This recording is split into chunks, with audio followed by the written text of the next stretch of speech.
राधे राधे महाराज जी। महाराज जी, अगर कोई प्राणी स्वयं को पहचान ले तो क्या प्रभु यानी भगवान को जानना शेष रह जाता है क्या? नहीं, जानत तुम्हें तुम्हें हो जाए, सोई जाने जे देहु जनाई, जानत तुम्हें तुम्हें हो जाए। जो अपने को जान लेता है वो भगवान को जान लेता है, जो भगवान को जान लेता है वो अपने को जान लेता है। दो नहीं है, वही आत्मा ही परमात्मा है, परमात्मा ही आत्मा है, कोई अंतर नहीं है।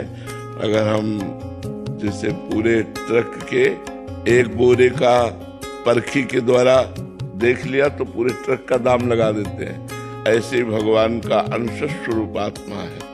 जो भी उसका अनुभव हुआ वो पूर्ण परमात्मा का अनुभव कर लेता है।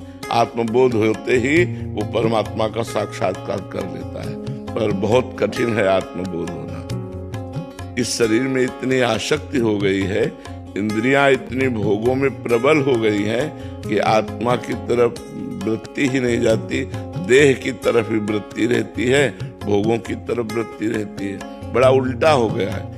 विषयों ने इंद्रियों को अधीन कर लिया है, इंद्री ने मन को अधीन कर लिया है और मन ने बुद्धि को अधीन कर लिया है। अब जो निर्णय होता है सब गलत होता है। उल्टा इसका ठीक हो जाए कि बुद्धि मन को अधीन कर ले और मन इंद्रियों को अधीन कर ले और इंद्री विषयों को अधीन कर ले, तो फिर सही निर्णय होने लगे। अब इसके लिए गुरु चरणों का आश्रय लेकर साधना करना होता है। सिस्टम उल्टा है, ऐसे प्रवाह ऐसे मना कष्टान इंद्रियाणी प्रकृति स्थान कर सकती। अब हमें परमात्मा की तरफ ऐसे ऊर्ध्व लाना है। तो जैसे जल का प्रवाह नीचे है और उसे ऊर्ध्व चलाना है तो मशीन की जरूरत होती है, यंत्र की जरूरत होती है। ऐसे ही हमारी इंद्रियों का प्रवाह माया की तरफ है, इसे परमात्मा की तरफ चलाने के लिए मंत्र की जरूरत है। तो हमें गुरु मंत्र मिले और हम खूब जप करें तो उसके प्रवाह से हमारी बुद्धि शुद्ध हो और वो मन को अपने अधीन करे, मन इंद्रियों को अधीन करे, इंद्रियों के अधीन विषय रहे, ना कि विषयों के अधीन इंद्रियां रहे। सब कुछ उल्टा हो चुका है। इसको सीधा करना है भजन के द्वारा, और जब ये ठीक हो जाएगा तो सही संकल्प बनने लगेंगे, सही निर्णय निकलने। अभी गलत निर्णय है, कुछ भी हो वो मन बुद्धि से दस्तखत करा लेता है और मनमानी आचरण होते रहते हैं और हम जलते भी रहते हैं, दुख भी पाते हैं, फिर भी वही कर्म करते हैं। बड़ा निकृष्ट मन है, बड़ा निकृष्ट मन है। एक बार कहेगा कि मैं कसम खाता हूँ कभी नहीं करूंगा, दूसरे दिन फिर तैयार है वही करने के लिए। तो ये भजन के द्वारा ठीक होता है। जितना हम शास्त्र स्वाध्याय करेंगे और भजन करेंगे उतने ही हमारी बुद्धि पवित्र होगी, और पवित्र बुद्धि मन पर शासन करती है और मन इंद्रियों पर शासन करता है। इसको शास्त्रों में वर्णन किया गया है कि शरीर एक रथ है, इंद्रियां इसके घोड़े हैं, इंद्रिय रूपी घोड़ों की लगाम मन है और लगाम को पकड़ने वाला सारथी बुद्धि है।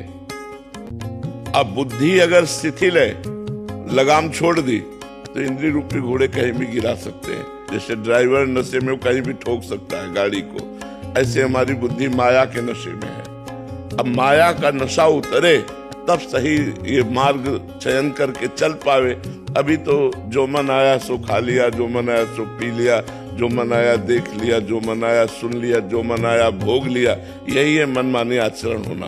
और उस जब बुद्धि शुद्ध हो जाती है तो ठीक आहार विहार, देखना सुनना बोलना वो सब निरपराध होता है, वो सब भागवतिक होता है। तब वो भगवान की तरफ, तब वो आत्मज्ञान की तरफ बढ़ता है, तब उसे इन शरीरों से वैराग्य और स्वरूप का बोध प्राप्त होता है। कठिन मार्ग है पर असंभव नहीं है। अगर हम गुरु चरणों का आश्रय लेकर प्रयास करें तो हम गृहस्थी में भी ये अनुभव कर सकते हैं। पर बराबर भजन, मन लगे चाहे ना लगे, सुख मिले चाहे ना मिले, शांति मिले चाहे ना मिले, हमें भजन करना है।